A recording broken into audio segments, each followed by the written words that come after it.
Welcome to the Vigorous Q&A. I'm Coach Steve, here to answer all your bodybuilding related questions. Today's question is from Major League Lifting.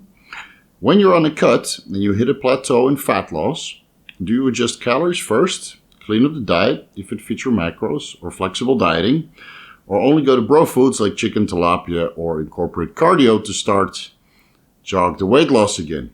All right, so there's two parts to this question, so let's go over that first. When you hit a plateau in fat loss, you either need to restrict calories, a little bit more. You either need to increase cardio a little bit more, or from 0 to, 10 minutes, 15 minutes, whatever. Or you need to increase the fat burners, or you need to increase the PEDs. You need to make an adjustment.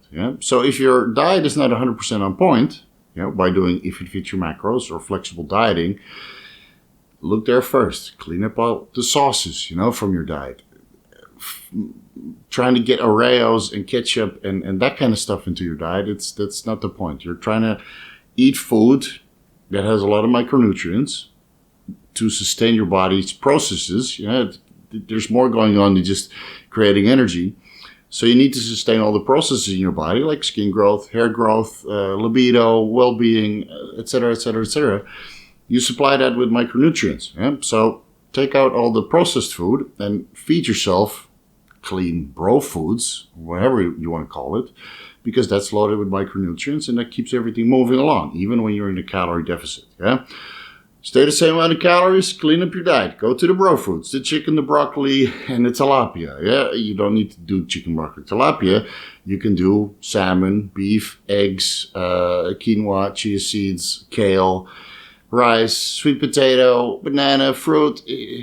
You just have to incorporate it at the right times and make sure that it complements what you're doing. So you can do the sweet potato before bed and fruit pre-workout. Get a little bit more energy that way. You do the salmon before bed or the beef before bed because you get a little bit more recovery that way from the omega-3s or the creatine from the beef. And you do your egg whites in the morning because it absorbs fast, right? Because you've just been fasting for a while.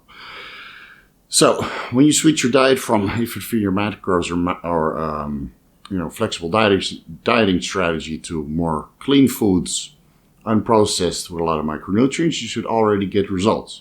Then at one point you might need to reduce the calories a little bit further, or you might need to increase the calorie expenditure through cardio, fat burners, increasing workout intensity because you're increasing the PED intake.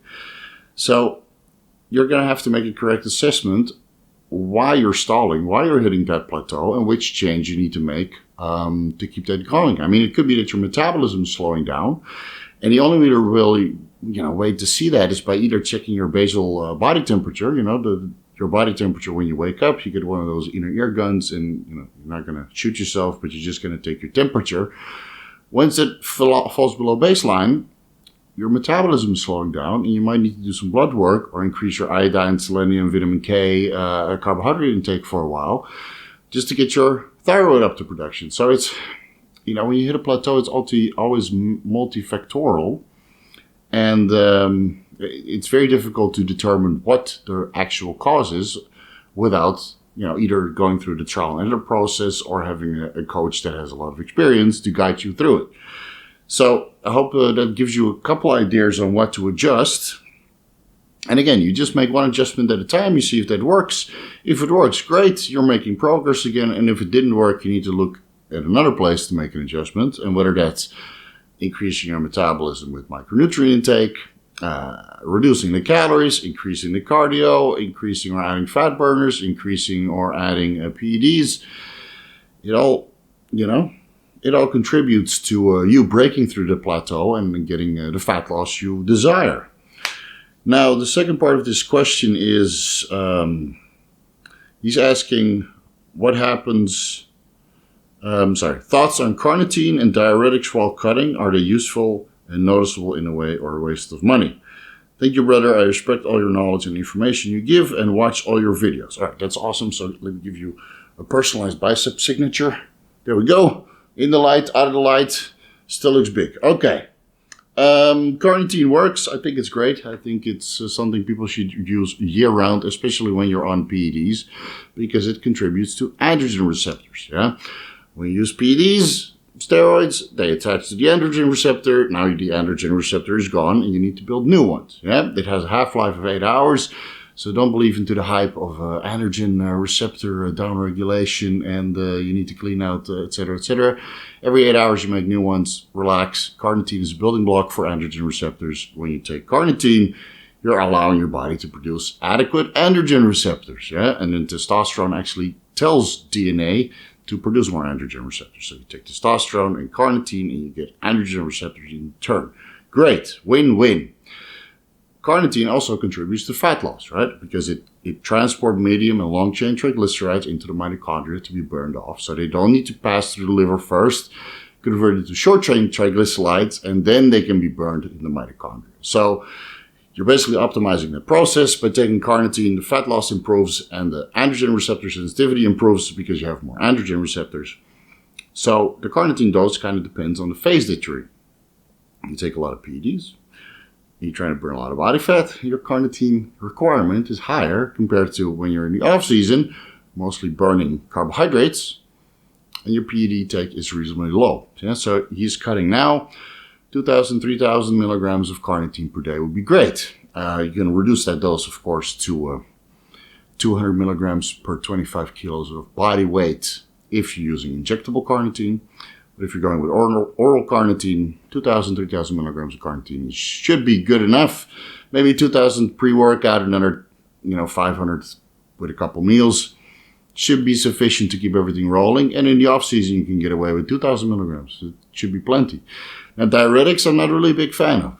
It's unless you're doing a bodybuilding show or a photo shoot, you might need a little bit of diuretics to get the last a little bit of water off and look peeled for 1 day. Actually, it's only 1 or 2 hours, that you're on stage taking pictures. So you only need to look shredded for a short amount of time. You don't need to look shredded all the time. If you want to look shredded all the time, get your body fat down low, yeah? Or use the Instagram filters.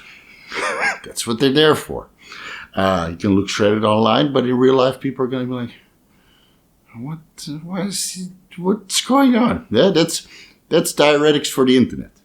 So you don't want to take diuretics all the time. Definitely not. Even the blood pressure medication like a hydrochlorothiazide that people get prescribed to lower blood pressure, it's a diuretic, but I don't think that's a good idea because you're losing a lot of sodium that way. Diuretics should only be used sparingly.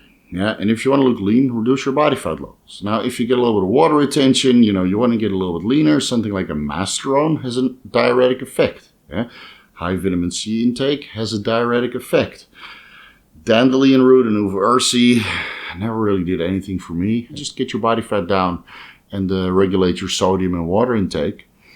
And maybe a masterone to shed a little bit of the water off. Not too much, because otherwise you go flat and you don't have a good workout. So you have to find a balance with everything. Yeah, whether that's for the dietary adjustments or the PED adjustments or which PEDs you use and which fat burners you use. Getting shredded is complicated. And it takes time. That's why we have coaches to get you through that project. Yeah. Hope that helps. Hope that answers your question. If anybody else has a question, you can do so on the Vigorous Q&A at the end of the month. If you have a pressing question, I got a PPQ service or a Facebook group where you can ask me questions frequently. Coaching consultations is always available. Yeah. Rates are down below in the description field. Thank you guys so much for watching, and I'll see you in the next video.